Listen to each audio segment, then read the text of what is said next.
I'm Ashley. I'm Lauren, and this is Whispers in the Basement. Good morning on the Lord's Day. Oh yeah, it's the day of rest. It is the day of rest. We are not. I never rest on the day of rest. No. Maybe like in the afternoon. Yes, if I can get like grocery shopping done and putting all my groceries up, then I will. That's not on my agenda this week. It's fine on my We're agenda all gonna starve. this week. Yeah. That's the one thing, like, in my life, if I could, because, you know, like, you always have that one area, if you could skimp on it, that's where you would skimp. Mine is food. Really? Oh, yeah. If I didn't have kids, I would just eat fucking cereal every day. Yeah, I could true. skimp on it and just not even have to worry about going grocery shopping. It's the worst. But when you have kids, you don't really have that option. No, because they're always hungry, especially teenage boys. Mm-hmm. Yeah, they'll eat you out of the house. 100%. And then they get like really annoyed when you're like, oh, well, you can have some cinnamon sugar toast, because you know that was like a staple for 90s kids, and they're like, I don't want that. And then I'm like, or the tortillas with butter and cinnamon sugar on it. Or like tortillas with, like, you make your own quesadilla. Yeah, in the microwave even. Yeah. Or some tortilla chips microwaved with cheese on it. Never tried that one. It's a staple girl dinner. Okay. Have like a little cup of guacamole. Oh fuck yeah, girl dinner. That sounds pretty dope. That sounds pretty dope. It's easy. It's cheap. Yeah, they get annoyed when I like tell them to do that so many times. So then I'm like, fine, I'll go buy some frozen burritos. But those frozen burritos are like $5 to $6 a goddamn bag. AF. You need to do the trad mom life and prep them in the freezer. I tried that, and it's just like, what ends up happening is, okay, so this is how my kids work. They will, and I feel like maybe a lot of people do that. I do this too. They will I don't want to say overstimulate, overindulge themselves on one type of food so much to the point that they're like tired of it. And then everything I've made just kind of like goes to shit. My mom would do that with my little brother. She would notice that he would eat like one type of chip, and so she'd go to Sam's Club and be like, family size. And he's like, I fucking hate those chips now. Yeah. And she's like, it happens all the time. Happens with Aaron too. I'll be like, oh, hi, I'm just, me being a nice little housewifey. I bought you your favorite cookies again for the 30th week in a row. Yeah. And he's like, I'm seriously so sick of those cookies. And then I'm like, oh, okay. He's like, if I see another Oreo in this goddamn house, for real, yeah, I will throw up. Yeah. Yeah. And you're like, okay, cool. Well, I just was trying to think about you. I was just trying. Yeah. So I had a really funny story to tell you. Okay. Because we've talked about this before. We've talked about impulsive thoughts. Mm-hmm. Yes. And you're always like, yeah, I have these impulsive thoughts where I'm driving home from work and I'm like, it's been a crap day. I'm just going to off the side of the road. Okay. So yesterday, Memphis and I go to Walmart to get donuts for this morning. Mm-hmm. And we're leaving Walmart, and out of nowhere, he says, Mom, do you ever have thoughts that you shouldn't have? And I was like, I mean, like, what type of thoughts are we talking about here? And he was like, I don't know, like, just thoughts you shouldn't have. So then I was like, are we talking like, like running somebody over with a car, like that type of thought? And he's like, no, about yourself. And so I was like, give me the meat and potatoes of this. Man. Yes. And so he's like, I don't know, do you ever have thoughts like, gosh, I could stub my toe on this thing, and then me stubbing my toe would cause my toe to break, and then I would go to the hospital and possibly die, and then it would cost so much money that my family would be poor.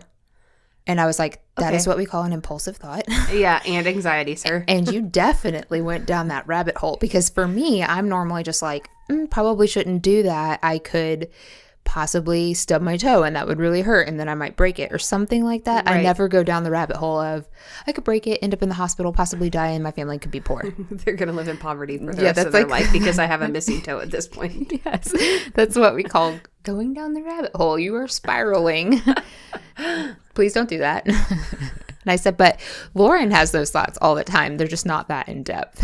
No. Yeah. Because I even got these new phone cords, and they're like 10-foot cords, and they're really nice, heavy duty. Seth had bought some. And so I had bought them, and I was telling Seth, I was like, man, these 10-foot cords are a game changer. Like, I usually have a 6-foot cord, but 10-foot, that is great. And he was like, oh yeah, they're so good. You could probably hang yourself with them. And I was like, planted the seed. I was like, thank you for letting me know. Yeah, now we see the little cloud bubble that Yeah. you see in the cartoons. Yeah. See, when you were talking about that, my brain automatically went to, they're really cool until you trip over them and then you fall flat on your face and possibly break your nose. That's where my impulsive thought went. Just worst case scenario at this point. Yeah. I don't have any updates. Okay. I got nothing for you. So, Gypsy Rose Blanchard is pregnant. She announced that. so I did watch that. Okay, hold on. Okay. Back to the Gypsy thing. I did watch that one thing on Peacock, which was through Lifetime.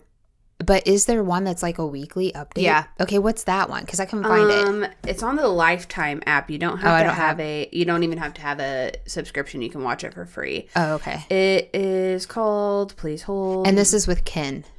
No, so it's also with Ryan. So No, the baby.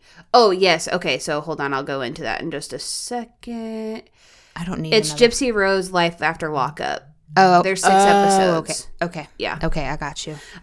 So this is obviously a messy pregnancy because she literally just split up with her husband, I think, at the beginning of April or end of March. So, everybody was saying, oh, this is going to be really funny to see that it's Ryan's baby. So then Gypsy overshared because she doesn't know how to navigate social media and deal with all of this speculation on, the paternity and everything like that. So then Gypsy shared a tweet advising the timeline of like when she left Ryan, when she got with Ken, when she had her period, between her leaving Ryan and getting with Ken, and then the dates of possible conception for when she slept with Ken. Good Lord. To clear everything up. But also, so Ken I would have been just as happy with just like, a paternity test. Or just don't fucking address it, Yeah, I guess it is your life. Yeah. But her life is a little... Yeah, it's different. Out for the whole public to speculate on. But allegedly, Ken has been spotted on Grindr, which is like a gay dating hookup. That's not app. shocking to me, though. He gives those vibes I to mean, me. the whole gay thing is a little shocking, but it's not shocking that he's on an app, because in the one that I watched, she very much, like, before her and Ryan got married, she was telling him about how she was done with Ken because she wasn't what he wanted. He wanted, like, a blonde bimbo. Yeah. I think that's what she said, was a blonde bimbo. Yeah. And that was not her. And so it just seems like he's, to quote a Hamilton phrase, he's never satisfied. I mean, yeah. He will never be satisfied. But Gypsy did state that she would not be sharing her child's identity on social media, which I think is the best thing. I feel like, oh, yeah, for sure. Especially in the public eye, it's the best thing to do, because regardless, even if the baby were fucking baby Jesus at this point, people would talk shit on it. So people talk shit on people all the time. Yeah. Yeah. One of the most popular comments that I saw in like any videos talking about it was, it's dark humor, but it said that Gypsy Rose's kid has a really funny opportunity in the future. But why? To kill her. God, I hope not. I hope not either. But yeah. But yeah, I don't know. Yeah. Like the whole her being thrust into the spotlight right now and her having all of the opportunities that she has, like, I think that's great given the life that she's led. Yeah. But to me, I also look at it and I'm like, this is the image that you're portraying to younger society. Well, because kids want to be famous. That's why, I mean, ask how many kids, what do you want to do when you grow up? I want to be on social, I want to be a YouTuber. I want to be on social media. Well, now you have these people that have, like her, she committed a crime, a heinous crime. Yeah. Sort of. She didn't do the act, orchestrated but she it. orchestrated it. Yeah. And now she's got all of these opportunities that us normal folks don't get. Yeah. Well, and she even said that, I think, in the last episode of Life After Lockup, she was talking to her dad, and she was talking about how she does not view herself as famous, but also she was like, unfortunately, she is remembered for the crime against her mother, but she was like, in my head, I don't want to be known for that.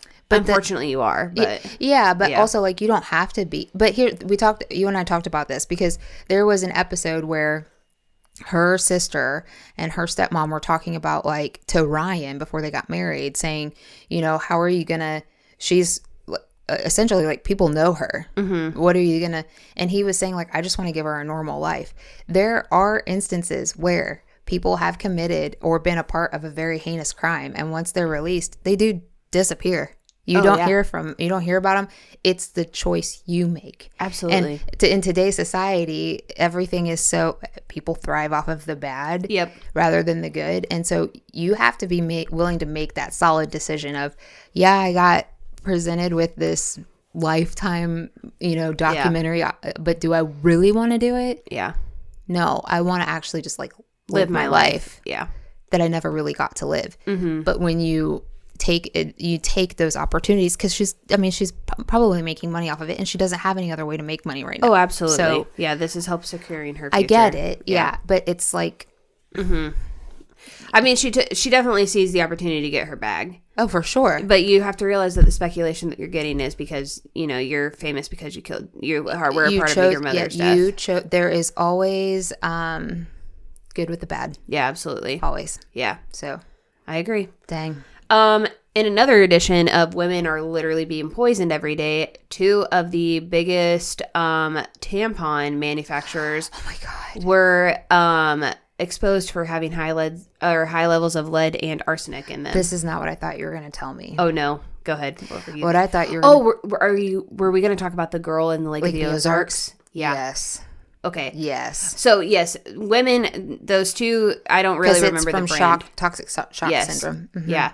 Okay, so you go ahead if you want to talk about it. I just saw this post on Facebook yesterday where it was a story about a girl. She may have been 14 or 15, and she had been at the Lake of the Ozarks with some friends, and she was on her period. They swam in the water. She came home afterwards, and she was like really, really sick.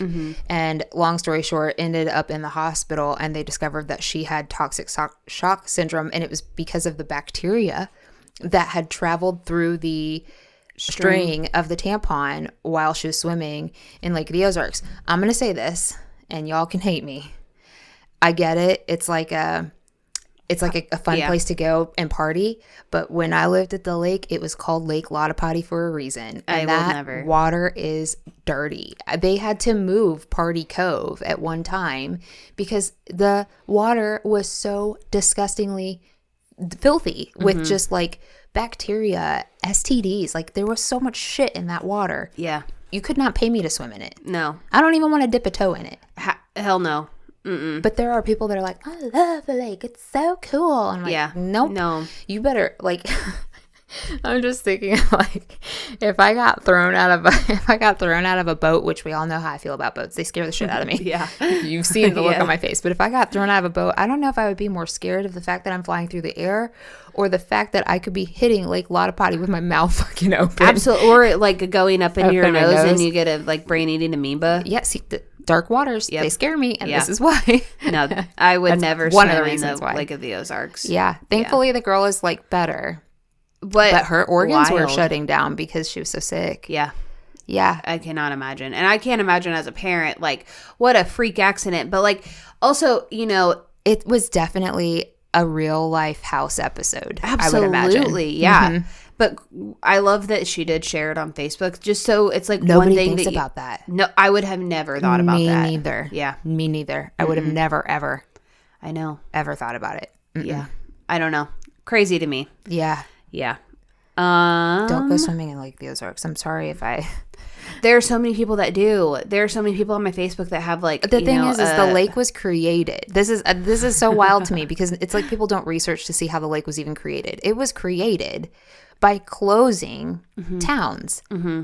And guess what comes with a town? Cemeteries. Do you think they moved those cemeteries? No, they did not. They flooded them. Yeah. And Aaron has told me several times, he said it's not uncommon for a coffin just to come bloop, bloop, bloop, up to the top of the lake because I bet one of those big ass catfish probably disturbed it. And the size of the catfish that they find on the dam, fuck no. No. No, no, no. You would eat me whole. I'm just not getting in that water. No, I agree. I'm good. I'll go to the public pool all day long and deal with baby turds. Don't care. Absolutely. Baby turds are probably way better for I'll me. sit in my little inflatable pool upstairs outside in my backyard with my drink and I don't give a fuck. Yeah. I'm not going in that dark water. No, I agree. Ruined. Today we're going to talk about the murder of Lizzie Borden's parents and if we think that she killed them. Before we get started, I will start us off with a rhyme that was passed down through generations regarding the speculation of Lizzie's guilt. Let's hear it. Lizzie Borden took an axe and gave her mother 40 whacks. When she saw what she had done, she gave her father 41. That's I so love that many you whacks. were like, I love that you were. I feel like nodding that it. was like a, what was this? Where you did the hand claps? Oh, wait, are we thinking Little Sally Walker? Yeah, or the Miss Mary Mac, all Yeah. dressed in black. Yep. We also used the Lizzie Borden one. Which is so crazy. Or the Cinderella dressed in yellow. That yep. was made for jump roping, really. Yes. Went upstairs to kiss a fella. Do you wonder if kids do that still? They do not do that. So sad. I know. That's one thing that I'll have to, like, if I have a kid and it's a girl. Try to instill it in her. Yeah, be like, this is the fun things that we used to do as a child. Yeah, I did a lot of jump roping and the hand clapping thing or whatever that was called. But Memphis loved Foursquare. Foursquare was That's so such fun a vintage at GBE. game. That's such a vintage game. He loved Foursquare and Tetherball. Oh, yeah. And I played a lot of Tetherball. Yeah. Mm-hmm. I wonder if does GBE still have Tetherball? Yes. Yeah. There's not a lot of kids that play with it, though. That doesn't surprise me. It makes me think of Napoleon Dynamite. Yeah, accurate. Yes. Yeah. Yeah. Lizzie Borden was born July 19th, 1860 in Fall River, Massachusetts to Sarah and Andrew Borden. Shortly after Lizzie's birth, her mother Sarah died, leaving Lizzie and her sister Emma without a mom. Her father Andrew remarried 3 years later to Abby Durfee Gray. Lizzie's family was well off enough to have several servants. Her father was successful in manufacturing and real estate development and had no issue supporting his wife and his 2 daughters. Emma and Lizzie did not have a close relationship with their stepmother, Abby. They referred to Abby as Mrs. Borden, if that tells you anything. She was kind of like, what's the word I'm looking for? I don't know what the word I'm looking for is. Like, she just looked a little, like, mean. She looked like a hard woman. Hard. Yeah. There you go. Yeah. I don't know why. I was thinking of a word that started with an S. Kind of like Nanny. Yeah. Yeah. She just, I mean, it is the 1860s. So, yeah. There was, like, no Botox or any makeup, really. I mean, women were kind of like, some women were like, meh. But absolutely. That's how she looks in her pictures. She absolutely does. Both girls worried that Abby's family wanted to gain access to their father's money. Emma was a protective older sister to Lizzie. Emma and Lizzie lived with their father and stepmother into adulthood. The 2 sisters helped manage rental properties owned by Andrew. As a family, they frequently attended the Congregationalist church. Lizzie was frequently involved in church activities. Nice. A godly woman. She was a godly goily. Yeah. In 1872, Andrew purchased a house that was short walking distance to his business on Main Street, 1 block over. And immediately he had it remodeled from a 2-tenant dwelling into a place for his small family to call home. It sat amid other businesses, horse stables, stores, a laundry. I don't think it would be Matt back then, but like a laundry area and a makeshift restaurant. Lizzie, Emma, and a young Irish maid lived in the house with Andrew and Abby. The walls were covered in a floral print. Oh, girl. There were no hallways in the house with the exception of an upstairs landing. I think you see that a lot in old houses, though. Yeah. It helps circulate the heat. Yes. A lot of the houses here in town are like that. Especially the older houses, yeah. Mm-hmm. They just, one room opens into another. There's no hallways. Yeah, they did not treasure their privacy like we do now, I guess. We had doors, but those were it. Yeah. To move through the house, you had to go through one room to get to another. Mm-hmm. This resulted in there being multiple locks placed throughout the house. So, see, they did value their privacy. Yeah, but could you imagine? Said, you want to get into this bathroom? Tough shit. Sorry. You're going to need to hold it. Because the first house I ever rented, in order to get to the bathroom, you had to walk through my bedroom. Oh, that's so inconvenient. It is, yeah. Yeah. It's very strange. I don't like that at all. Mm-hmm. Interesting. On the morning of August 4th, 1982, Andrew and Abby, who were in their golden years. 1892, sorry. Oh, dang. Dyslexia, you know. This not girl really, lived a long time. I'm just kidding. Back in the biblical era, whenever they lived like 800 years. That was in the 1900s. No, 1999 is not 1900s. They were both murdered with a hatchet in their home. Lizzie yelled for the maid Bridget, who was resting in her third floor room, to come see her father's dead body. He had been attacked and killed while sleeping on the sofa. Abby was cleaning the upstairs guest room at the time of her murder. Andrew was struck in the face, leaving him unrecognizable. He was struck only 10 or 11 times, so not what Wait a second. Go ahead. She was cleaning, but they have a maid? Yeah, the maid was apparently resting. Oh, okay. Okay. I don't know. Abby apparently really liked to keep a clean house. I was going to say something that I read in multiple articles. Maybe it was an Ashley thing. You didn't do it my way, so it's not done the right way. I'm trying to get better, but still, I could see that being a thing. Yeah, absolutely. Especially if you're somebody that very particular. And I don't think Abby had a job either. I think her job was literally to kind of just be a homemaker. Keep the house. Mm-hmm. Yeah, absolutely. Where Abby was struck 19 times. You would think that somebody would have heard a struggle or seen somebody flee the scene. But alas, there were no witnesses because, they live in a very popular, busy, high traffic area. So Ma and Pa and Irish Maid were home. Along with Lizzie. And nobody heard a fucking thing. Okay.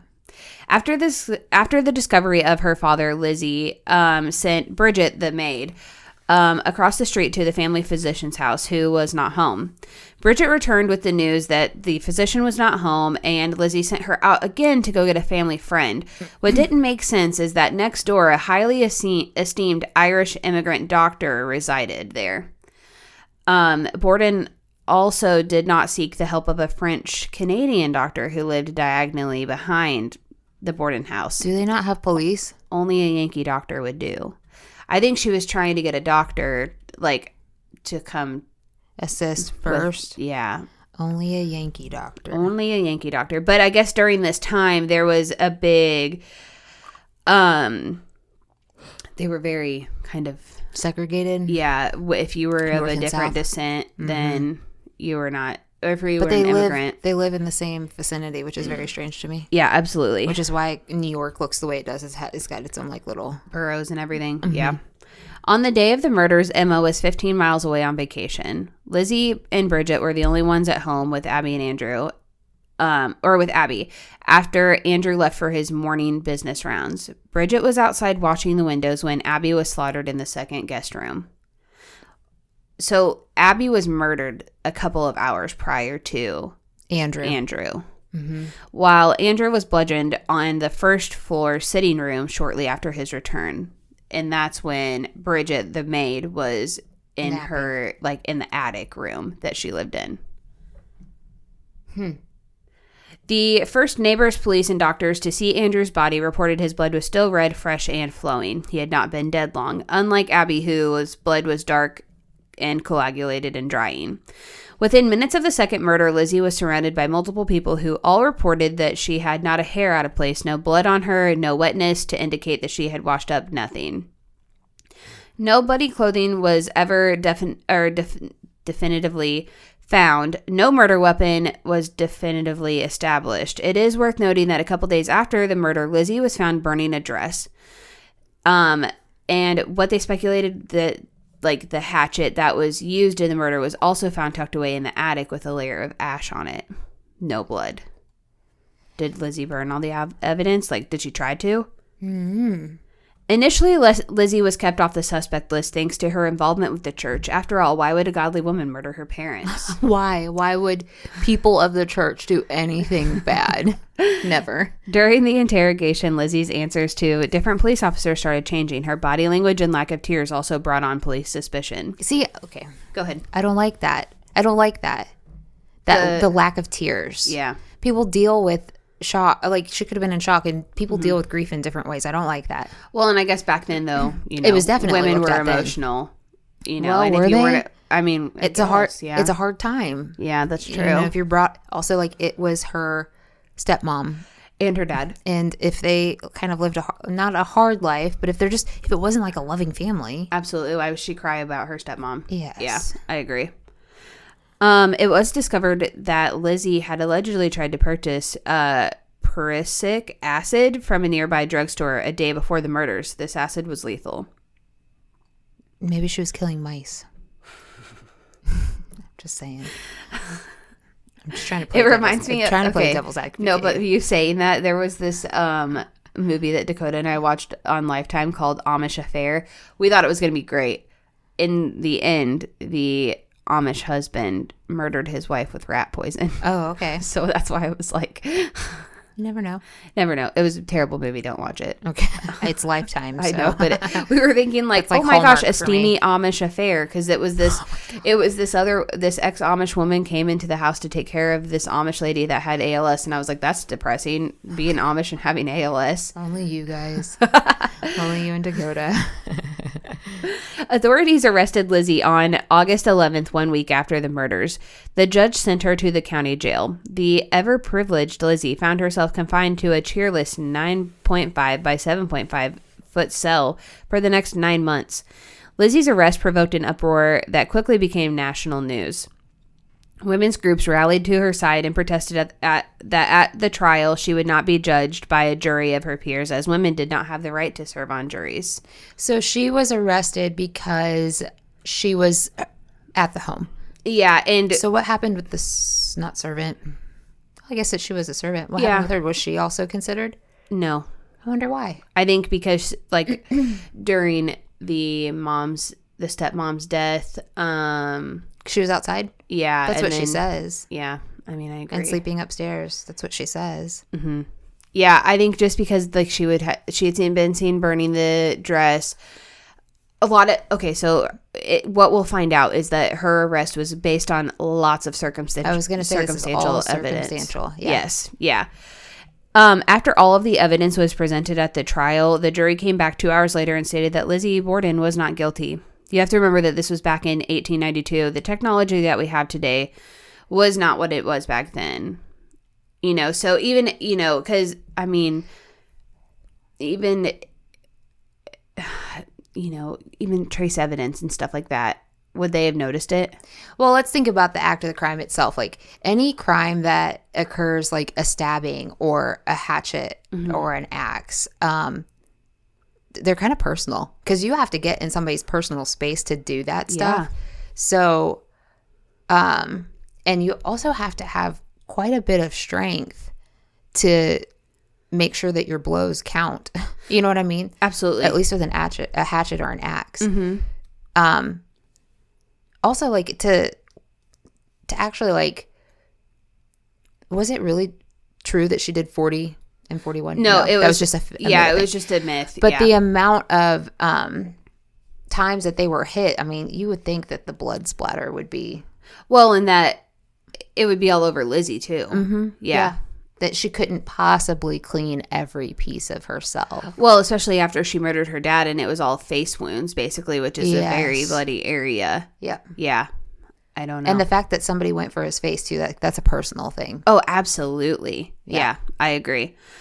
Lizzie and Emma inherited a significant portion of their father's estate, which allowed them to purchase a new home together. I think that I read that it was like millions of dollars back then. Oh, probably. The Borden sisters lived together for the I keep saying today. For the following decade. Although free, Lizzie was considered guilty by most of the community naturally. Oh, yeah. Following her trial, her reputation was further tarnished when she was accused of shoplifting in 1897. In 1905, Emma abruptly moved out of the house that she shared with Lizzie. The two never spoke again. Emma may have been uncomfortable with Lizzie's close friendship with another woman, Nance O'Neill, although her silence on the issue fueled speculation that she learned new details about the murders of her mother and father, or of her father and stepmother. But no member of the household staff or any friends or anything offered ever any. Came out? Yeah, there was no additional tea on anything. Even following Lizzie's death, nobody spilled anything. Things are taken to the grave, and I don't like it. Yeah, Lizzie died of pneumonia in Fall Rivers, Massachusetts on June 1st, 1927. Emma Borden died days later in Newmarket, New Hampshire. That's so strange. Yeah, okay, so I will get to a bunch of speculation that on all of the just random things on this case. Mm-hmm. There are many plot twists in this case. I'm just going to go ahead and quickly go through them all. Lizzie's alleged but unconfirmed attempt to purchase poison the week of the murder. There was an Uncle John, that was Lizzie's father's brother, showed up the day before without any luggage and had an alleged confrontation with Andrew over business matters. Abby, the stepmom, fetched Dr. Bowen the night before because she was worried she was being poisoned and she was like rebuffed with an angry Andrew for even speculating that she was being poisoned. Weird. Lizzie's ominous visit to a friend, Alice Russell, warning of danger. Lizzie was being cleared as a suspect until Alice Russell came forward to say that she and Emma saw Lizzie burning an alleged paint-stained dress after the murders. If guilty, and if there was the murder dress, why burn it in broad daylight in front of two people, though? Yeah. Lizzie's dress... I don't know. People do some stupid stuff. I mean, I agree, especially in the heat of the moment or whenever you're scared and you feel like you're under scrutiny. For sure. Lizzie's dressmaker came forward during the trial to say, indeed, the Borden house was being painted when she was there making the dress. So... Okay, well, those line up. Yeah. But why not just throw it away? Yeah, why burn it? Yeah. Or I guess why would you even get rid of the dress unless it was like super stained? Yeah, I mean, it could be a cleaning dress. Sometimes I go through closet cleanouts, but I don't burn them. No, that's weird. I agree. Well, maybe things were different then. I don't know. Yeah, the prison matron overheard Lizzie complaining, "You have given me away to Emma." So maybe Emma was part of the speculation because Emma had. About the dress, burning the dress. Lizzie quickly moving into a big home on the hill after her acquittal, then being ostracized by the same Fall River High Society. That supported her? Yeah, that supported her during the acquittal. Lizzie's alleged but unconfirmed affair with Nance O'Neill. In the 1900s. That's always going to be brought to something because of the time frame. Oh, absolutely. Emma moving away from her new home in 1905 and never speaking to Lizzie again. That's weird. Yeah, and while still always defending her innocence. That's weird. Yeah. Emma dying from the pneumonia in 1927. Or no, Emma died from a fall in 1927, a week after Lizzie did. Yeah. The refusal of friends who stuck by Lizzie and Emma post-trial to ever discuss the case. Bridget allegedly wanting to make a deathbed confession of new info in the early 1950s, but claiming up whenever reporters found out. The office of Lizzie's trial lawyer, I don't know if it's actually governor, just George Robinson, still to this day refuses to release the Borden case files. See, man, why? I agree. Especially, I can't imagine this man is still alive. But, like, why wouldn't you? Just let us know. We all want to know. Yeah. Yeah. This case was never solved. I think they like to do it just to drive us crazy. Absolutely. I will say that I did see that there were recent mock trials that they based everything on the case. And so they presented all evidence and facts and everything. And even with modern juries that know that women like Lizzie can indeed kill, she still ends up acquitted just because there's simply not enough evidence. It's circumstantial. Yes. Yep. The house is now a piece of history and is now set up as a place to visit or even enjoy as a bed and breakfast. According to the historic Lizzie Borden house website, the furnishings retain their rightful place. The decor has been painstakingly duplicated and the original hardware and doors are still intact. Artifacts from the murder case are displayed while memorabilia from the era line shelves and manteltops. A visitor is literally transported back to that morning when a perfect storm of events accumulated in a double murder. Also, as an FYI, if you visit the website, the crime scene pictures are immediately on the homepage. The bodies are covered with sheets, but you still get the gist of what it looked like. Yeah, I think everybody's probably familiar with those pictures for sure. Absolutely. Yeah, I mean, I feel like it was either Lizzie or Emma. But also, I guess if the uncle came to town, maybe they helped him get away with it so that they could secure. Yeah, but what did he get in the long run? That is true. I don't know. He didn't get anything. Yeah. They did. Yeah. I don't know. It's so strange. It's just crazy that even to this day, nobody knows. Aliens did it. I'm just kidding. No, yeah, I don't know. It's I don't know. I would hate to, like, I don't want to say it's not her, but I don't know. It seems like she has to be she's the only viable option. Yeah. Other than the maid, which is still kind of like, again, that's really strange to me as well, that she wasn't, I mean, I get it. She says she was outside and she was upstairs or whatever, but still, like, those are the only two people in the home. Absolutely. I mean, you have cases today where the husband's not even anywhere near the house and a murder happens and he is instantly like the first person they look at because you're the husband. You know what I mean? So I don't know. It's very strange to me. But it is also very strange that, like, somebody of Lizzie's stature, because she was not very big. No. She was a pretty small person. Mm-hmm. Her stepmother was not small. No, she was a stout woman. Yeah. Mm-hmm. And a hard woman. So you would think that she would have fought back.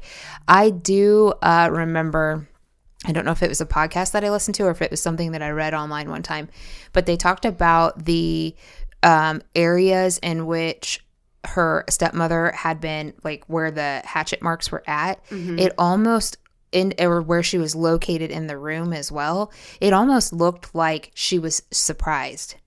Like somebody taken by surprise. She was doing something in that room and somebody surprised her. And there was speculation that this person had been hiding in a closet in that room. And because when you look at the crime scene pictures, she is on the side of the bed. Yeah. Like kind of hunched over. Mm-hmm. And somebody thought there were a lot of people that thought that she had been doing something on that side of the bed and somebody had popped out of the closet and came up behind her and surprised her. That's because awful. She was such a bigger broad woman. Yeah. Mm-hmm. I mean, she looked strong. Absolutely. For a woman. Yeah, absolutely. So, yeah, I don't know. Maybe it was Lizzie. It could have been. What would she have? Why would she have killed her father, though? Maybe they get his just estate the money? Yeah, sooner. I don't know. But maybe because there would be fear that he would find somebody else? Yeah, maybe. But, I mean, gosh. I mean, because her dad was in his 60s. And her and her sister were in her 30s. So, like, they were still allowing you both to live in the house. So, like, why wouldn't you just keep doing that?